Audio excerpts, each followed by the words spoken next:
السلام علیکم ورحمۃ اللہ وبرکاتہ۔ نحمدہ ونصلی ونسلم علی رسولہ الکریم وعلی آلہ واصحابہ اجمعین، اما بعد فاعوذ باللہ من الشیطان الرجیم، بسم اللہ الرحمن الرحیم۔ یا بنی لا تشرک باللہ ان الشرک لظلم عظیم، صدق اللہ مولانا العظیم۔ درود شریف پڑھیں، اللہم صلی علی سیدنا مولانا محمد معدن الجود والکرم وآلہ وصحبہ وبارک وسلم۔ محترم سامعین، آج شرک کے حوالے سے تھوڑی سی تفصیل حدیث کی روشنی میں پیش کی جائے گی۔ اس تعلق سے ایک قوم بڑی کنفیوز ہے اور اس نے اپنی جہالت سے اہل سنت و جماعت کی اکثریت کو مشرک بنا ڈالا۔ سب سے پہلے میں حدیث پاک پیش کرتا ہوں۔ حضرت عبداللہ ابن مسعود رضی اللہ تعالیٰ عنہ سے روایت ہے، وہ کہتے ہیں سألت النبی صلی اللہ علیہ وسلم ای الذنب اعظم عند اللہ، میں نے حضور صلی اللہ علیہ وسلم سے پوچھا کہ کون سا گناہ اللہ کے نزدیک سب سے بڑا ہے؟ قال ان تجعل للہ ندا وہو خلقک، فرمایا کہ سب سے بڑے گناہ یہ ہے کہ تو کسی کو خدا کا شریک ٹھہرائے، حالانکہ وہی ہے جس نے تجھے پیدا کیا ہے۔ حضرت عبداللہ ابن مسعود کہتے ہیں قلت ثم ایون،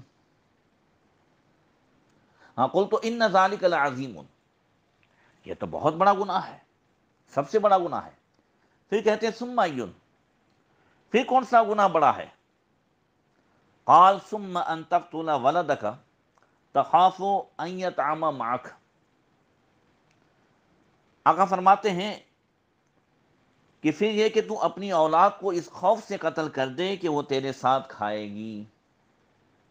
اس حوالے سے انشاءاللہ تعالی قتل نفس پر گفتگو تفصیل سے کی جائے گی، جو سب سے بڑا گناہ ہے۔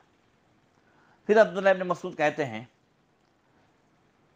پھر میں نے کہا ثم ایون، پھر کون سا گناہ بڑا ہے؟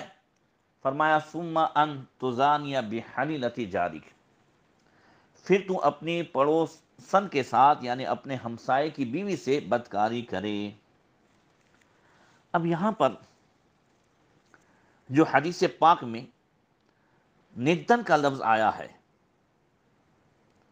کہ تو اللہ کے ساتھ کسی کو ہمسر ٹھہرائے، برابر کا ٹھہرائے، شریک ٹھہرائے، اس حوالے سے اہل حدیث کے ایک مولوی وحید الزماں غیر مقلد، وہ ند کی تعریف کرتے ہیں، لکھتے ہیں کہ ند کہتے ہیں نظیر یعنی جوڑ اور برابر والے کو، اندادن یہ اس کی جمع ہے، بہوچن ہے۔ ند سے صرف یہی مراد نہیں ہے کہ اللہ کے سوا کسی دوسرے کو خدا سمجھے، کیونکہ عرب کے اکثر لوگ اور دوسرے ملکوں کے مشرک بھی خدا کو ایک ہی سمجھتے تھے، جیسے فرمایا وَلَئِن سَأَلْتَهُم مَّنْ خَلَقَ السَّمَاوَاتِ وَالْأَرْضَ لَيَقُولُنَّ اللَّهُ، اگر ان سے پوچھو کہ آسمانوں اور زمینوں کا خالق کون ہے تو کہیں گے اللہ، پھر بھی اللہ نے ان کو مشرک قرار دیا۔ اب وہ غیر مقلد کے مولوی اس شرک کی تعریف اور ند کا بیان لکھتے ہیں کہ بات یہ ہے کہ اللہ کی جو صفات ہیں جیسے محیط، بصیر، سمیع، قدرت کاملہ، تصرف کامل، ان صفات کو کوئی شخص دوسرے کے لیے ثابت کرے، اس نے بھی اللہ کا ند یعنی برابر والا دوسرے کو ٹھہرایا۔ مثلا کوئی شخص یہ سمجھے کہ فلاں پیر یا پیغمبر دور یا نزدیک یا ہر چیز کو دیکھ لیتے ہیں یا ہر بات ان کو معلوم ہوتی ہے یا وہ جو چاہے سو کر سکتے ہیں، تو وہ مشرک ہو گیا۔ اور آگے لکھتے ہیں کہ توحید یہ ہے کہ اللہ کے سوا نہ کسی کو پکارے، نہ اس سے مدد چاہے، نہ اس پر بھروسہ کرے، نہ اس کی پوجا کرے، بلکہ اللہ کے سوا سب کو عاجز اور محتاج بندہ سمجھے، اور یہ اعتقاد رکھے کہ اللہ کے سوا کوئی نہ ہم کو نفع پہنچا سکتا ہے نہ نقصان، اور جب تک اللہ نہ چاہے کوئی اپنے اختیار سے کچھ نہیں کر سکتا۔ ہاں اللہ چاہے تو وہ اپنے بندے سے دوسرے بندے کو فائدہ یا نقصان پہنچا سکتا ہے۔ اب یہ غیر مقلدین، وہابی، دیوبندی، یہ سب کے سب مبہم قسم کے عقائد رکھتے ہیں، یعنی جس میں مبہم ہو، جس میں جو ہے شک و شبہ ہو۔ اب وحید الزماں نے خود لکھا ہے کہ جو محیط، بصیر، سمیع یہ صفات کسی دوسرے کے لیے ثابت کرے تو وہ مشرک ہو گیا۔ اب یہ سب لکیر کے فقیر یہ نہیں جانتے کہ پھر ان لوگوں نے ہی اپنی کتاب میں اس طرح کی صفتیں مخلوق کے لیے ثابت کی ہے۔ سب سے پہلے میں اللہ تبارک و تعالیٰ کی اسماء، اللہ تعالیٰ کے صفاتی نام کے حوالے سے ایک حدیث پیش کروں۔ بخاری شریف کے حوالے سے حضرت ابو ہریرہ رضی اللہ تعالیٰ عنہ سے روایت ہے، فرماتے ہیں رسول اللہ صلی اللہ تعالیٰ علیہ وسلم نے فرمایا، ان للہ تعالیٰ 99 اسما 100 الا واحدۃ من احصاها دخل الجنہ اللہ وطر یحب الوطر۔ اللہ تبارک و تعالیٰ کے 99 نام ہیں، یعنی 100 میں ایک کم۔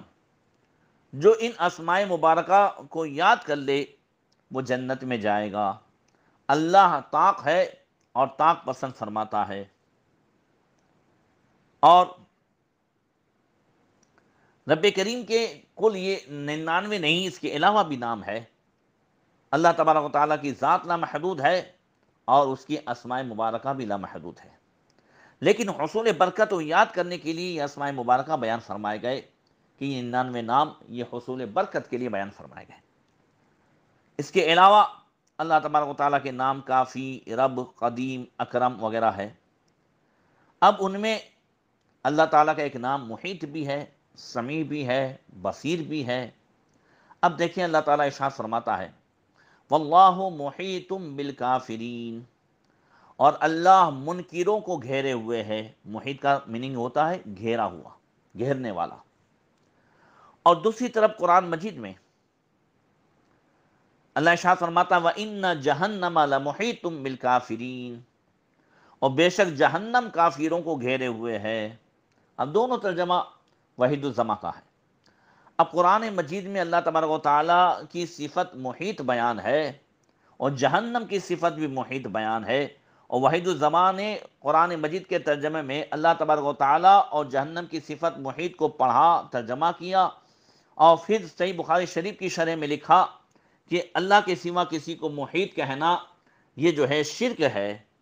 اب حالانکہ بلا شک و شبہ یہ ایک حقیقت ہے کہ اللہ تبارک و تعالیٰ خالق ہے اور جہنم مخلوق ہے، لیکن خود خالق کائنات نے اپنے آپ کو بھی محیط فرمایا اور اپنی مخلوق کو بھی۔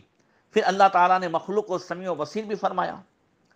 اللہ تبارک و تعالیٰ علیم و خبیر نے قرآن مجید میں اپنی ذات کو 45 مرتبہ سمیع اور 10 مرتبہ بصیر بیان فرمایا، جیسا کہ ایک مقام پر اللہ تعالیٰ ارشاد فرماتا ہے ان اللہ کان سمیعا بصیرا، سورہ نساء، بے شک اللہ تعالیٰ سنتا دیکھتا ہے۔ اب دیکھیں سورہ دہر 29ویں پارے کی آیت میں اللہ تبارک و تعالیٰ نے سمیع و بصیر یہ اپنی مخلوق کے بارے میں بھی ارشاد فرمایا انا خلقنا الانسان من نطفۃ امشاج نبتلیہ فجعلناہ سمیعا بصیرا، ہم نے آدمی کو یعنی عورت اور مرد کے ملے ہوئے نطفے سے پیدا فرمایا اس کو آزمانے کے لیے، اور ہم نے آدمی کو سنتا و دیکھتا بنایا۔ اب غور کریں، خود ہی لکھا ہے کہ محیط، اور اچھا یہ ترجمہ بھی وحید الزماں ہی کا ہے۔ اب اسی نے لکھا ہے کہ محیط، سمیع، بصیر صرف اللہ تبارک و تعالیٰ کی صفات ہے، اور خود ہی جو ہے ان آیتوں کے ترجمے میں انسانوں کے لیے بھی سمیع و بصیر اس نے مانا و لکھا ہے۔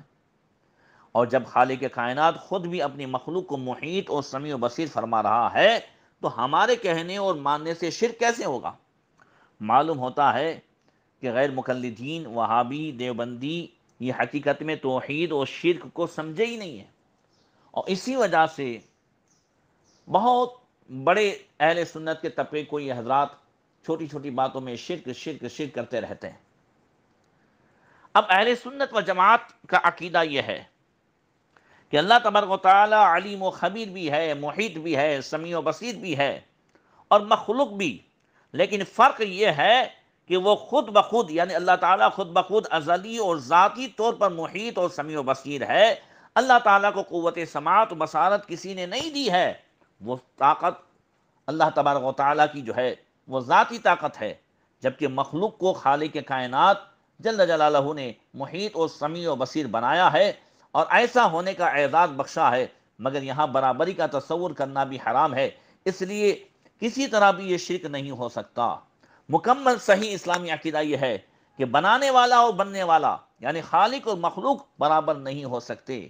اللہ تبارک و تعالیٰ کی ذات بے حد لامحدود ہے اور اس کی صفات بھی جو ہے بے حد و بسیط اور لامحدود ہے، جبکہ مخلوق محدود اور اس کی صفات بھی محدود ہیں، چاہے دیکھنے اور پڑھنے میں ایک جیسی نظر آتی ہو۔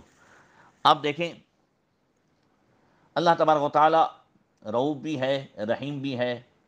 قرآن مجید فرقان حمید میں اللہ تعالیٰ کی شان مقدس رؤوف و رحیم کا بیان 10 مرتبہ آیا ہے، جیسے اللہ ارشاد فرماتا ہے ان اللہ بالناس لرؤوف رحیم، اور پھر اللہ تبارک و تعالیٰ نے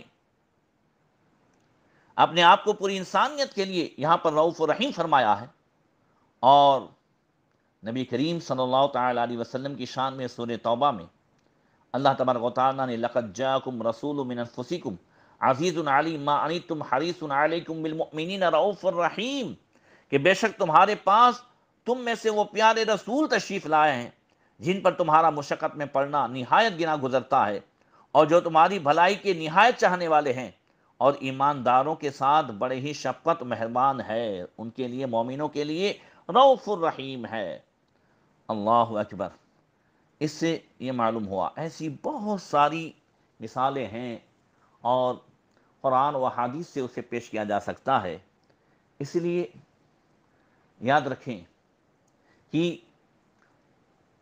ہر سنی مسلمان اللہ کے رسول صلی اللہ تعالی علیہ وسلم کے لیے، انبیاء و اولیاء کے لیے جو بھی عقیدہ رکھتا ہے وہ یہ ہے کہ یہ طاقت اللہ تبارک و تعالیٰ نے انہیں عطا فرمائی ہے، وہ اللہ کی دی ہوئی طاقت ہی سے، اللہ کے دیے ہوئے علم غیب ہی سے وہ علم غیب جانتے ہیں، اللہ کی دی ہوئی طاقت ہی سے وہ قدرت رکھتے ہیں۔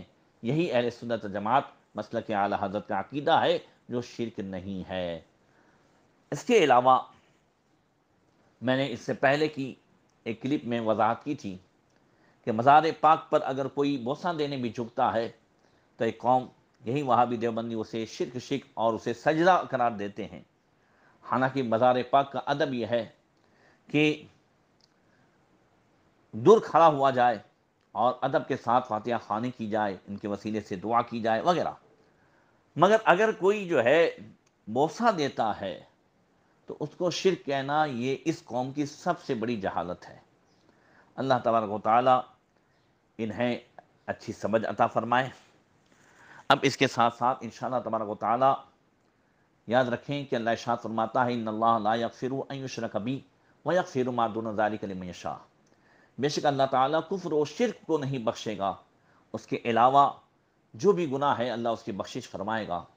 اس لیے ہمارے بہنوں کو، ہماری بچیوں کو، ماؤں بہنوں کو، ان سب کو چاہیے کہ ہمیشہ اسلام پر اور توحید پر قائم رہیں، اور چھوٹی چھوٹی باتوں میں معاذ اللہ مندروں تک چلے جاتے ہیں، بیماریوں میں مندروں تک چلے جاتے ہیں، وہاں ان بھوؤں کے سامنے ناریل اور کہاں کیا کیا جو ہے ان مورتیوں پہ چڑھایا جاتا ہے جو بھوئیں ان سے کرواتے ہیں، اس سے ایمان نکل جاتا ہے۔